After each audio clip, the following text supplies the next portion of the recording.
Checking and verification election commission of India द्वारा करवाया गया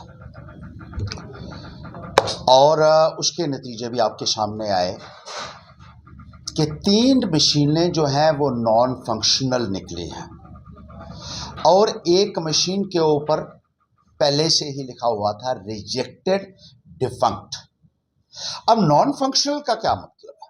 नॉन फंक्शनल मशीनें होती है जिसमें कोई टेक्निकल डिफेक्ट हो या उसके साथ छेड़खानी की गई हो या वो डैमेज उसको कोई हुआ हो, मशीन को हुआ हो।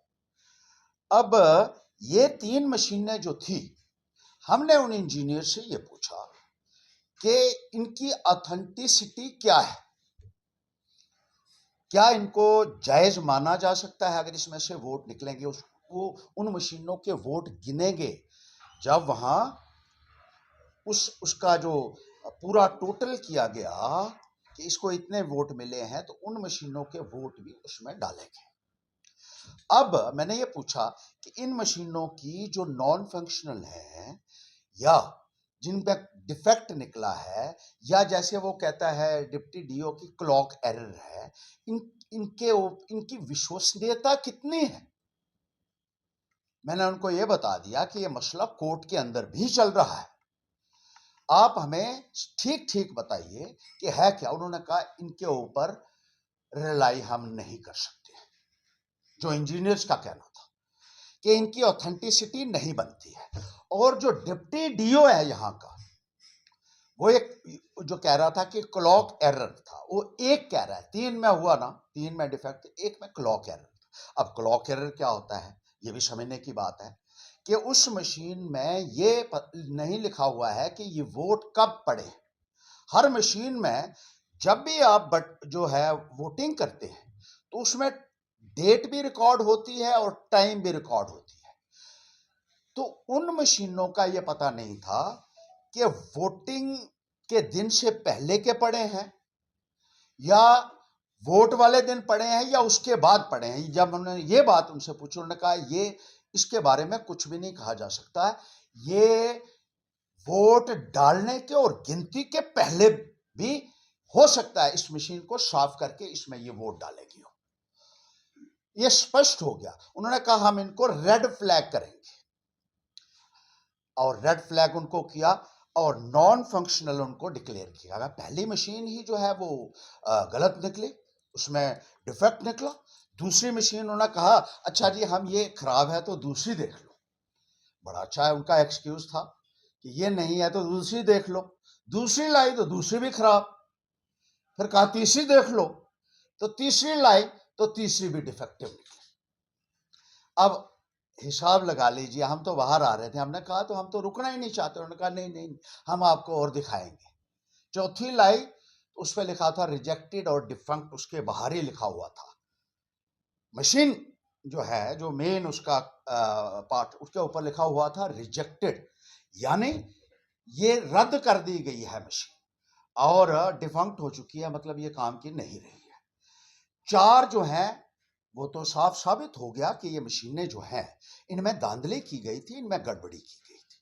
और 2 मशीनें जो बाद में उन्होंने लाई, जिसके बारे में ये महाशय कहते हैं कि बिल्कुल सही थी, उन मशीनों का जो वोट उनमें से निकले थे उसका मैच होना था वीवीपैट से जो पेपर ट्रेल निकलती है उसके साथ। वो उन्होंने इनकार कर दिया कि हम जो पर्ची निकलती है उससे, उसका और जहां वोट पड़ा है उसका मेल होना चाहिए बैलेट यूनिट में।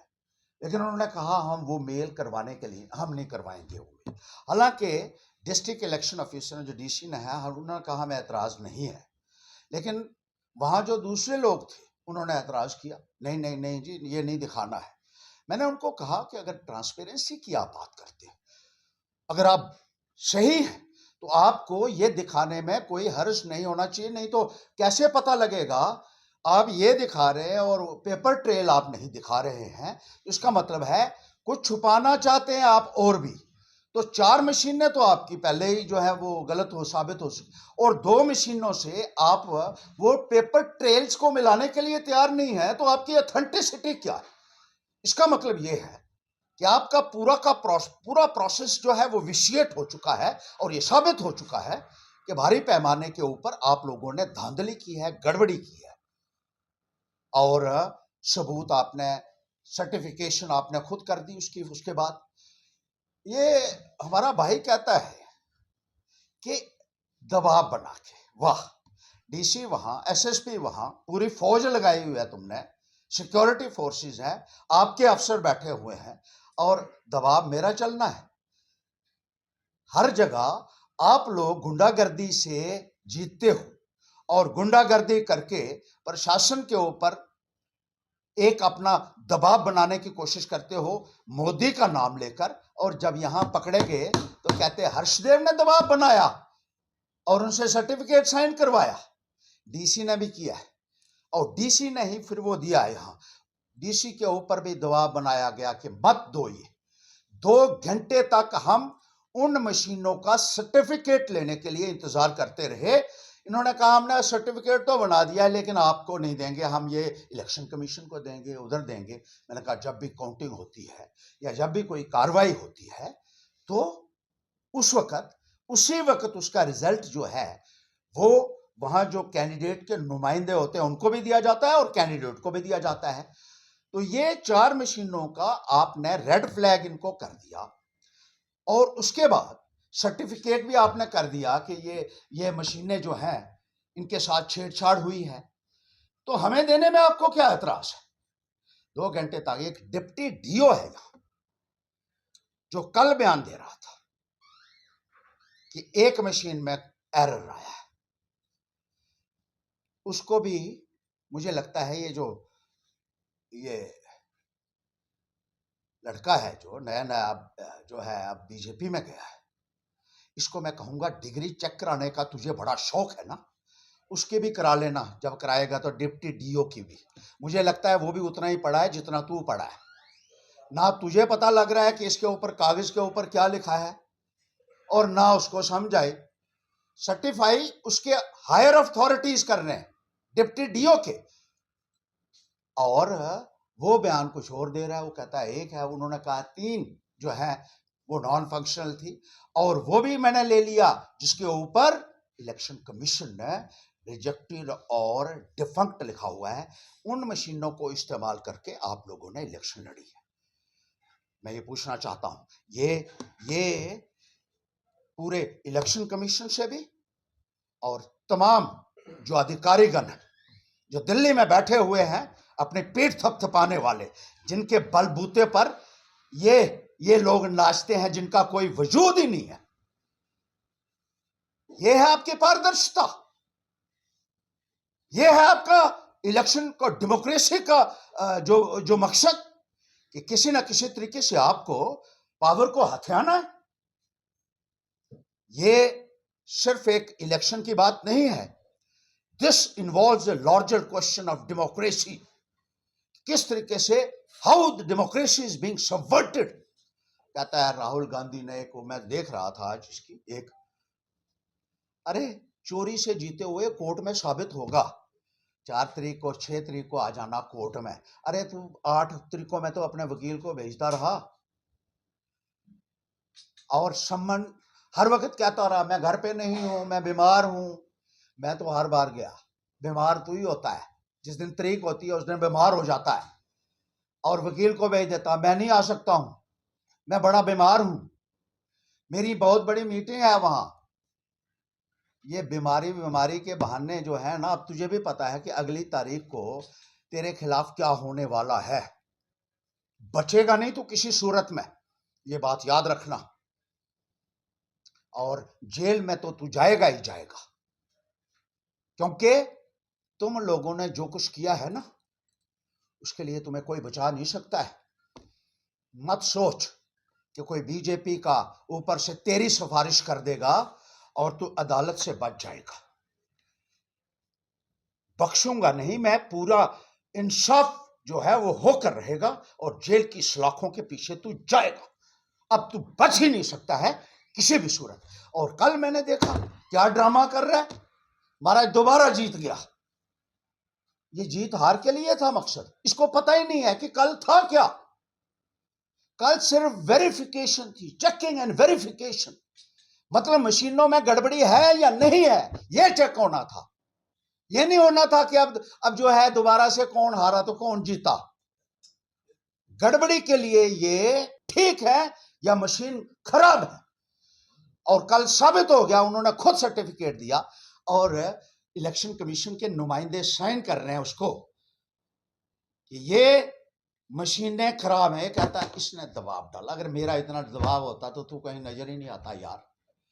तो पहले ही मैं तुझे जो है तुझे उतने ही 2-4 हजार वोट देकर अगर मेरा चलता तो, मेरा दबाव चलता तो दबाव से करवाया। कहता 3 मशीनें दोबारा बिल्कुल करवानी चाहिए। ये तू नहीं करवाएगा, मैं करवाऊंगा इसको, इनको ले जाऊंगा पूरे हिंदुस्तान में इस मसले को, और भारतीय जनता पार्टी को आईना दिखाऊंगा इनके लोगों को जो बड़ी बड़ी बातें तो करते हैं और जिनके सिर के ऊपर तू नाचता है ना, उनके सामने भी उनको भी मैं आईना दिखाऊंगा कि क्या हो रहा है यहां पे। कह रहा है मैं जीत गया, दोबारा जीत गया। इसको पता ही नहीं है कि ये जीत हार का नहीं था, ये मशीनों में गड़बड़ी चेक करने के लिए था और मशीनों में गड़बड़ी निकली, जो खुद सर्टिफाई किया इलेक्शन कमीशन के जो रिप्रेजेंटेटिव्स थे उन्होंने, और जिसका सर्टिफिकेट भी आज पूरे मीडिया में जो है वो चल रहा है। तो मेरे भाई अब तैयार हो जा और हवाला की इंक्वायरी जरूर करवाना, और यह भी बताना दुबई कितनी बारी गया है, और जिस आदमी ने बयान दिया है कि खुद पैसे लेकर जाता था इसके पास गेस्ट हाउस में, गांधीनगर के गेस्ट हाउस में, उस एमएलए को किस एमएलए को देता था ये भी वहां बताऊंगा लोगों को। आज मैं कहूंगा कौन सा है ना, तो लोग कहेंगे पता नहीं पॉलिटिकल रीजंस की वजह से ये कह रहा है। उस दिन मैं वो रिकॉर्डिंग लेकर जाऊंगा उसका बयान लेकर जाऊंगा जो पैसे देने के लिए इसको जाता था। और दुबई में गोरख धंधा उस एमएलए का क्या है जिसका नाम मैं बताने जा रहा हूं अब, क्योंकि ये कोर्ट में जाना चाहता है, उसका नाम मैं बताऊंगा और बीजेपी के से पूछूंगा भी कि पहले तो आप चोरों को, अपराधियों को शामिल करते थे भारतीय जनता पार्टी में, अब राष्ट्र विरोधी हैं जो बाहर से पैसा आता है 2 नंबर का, मनी लॉन्ड्रिंग का पैसा आता है, देशद्रोह है वो, दैट अमाउंट्स टू सेडिशन। मुल्क की अर्थव्यवस्था को जिस तरीके से बाहर से आप लोगों के साथ मिलकर कमजोर कर रहे हो, that is called sedition. Hindi में भी इसका अनुवाद करके मैं बता देना चाहता हूं क्योंकि शायद समझ ना आए। देशद्रोह है, नाम मैं बताऊंगा सबूत के साथ, जब वहां आ जाओगे तब पूछना जरूर, लेकिन कि हवाला का पैसा और मनी लॉन्ड्रिंग का पैसा किसके पास आ रहा है।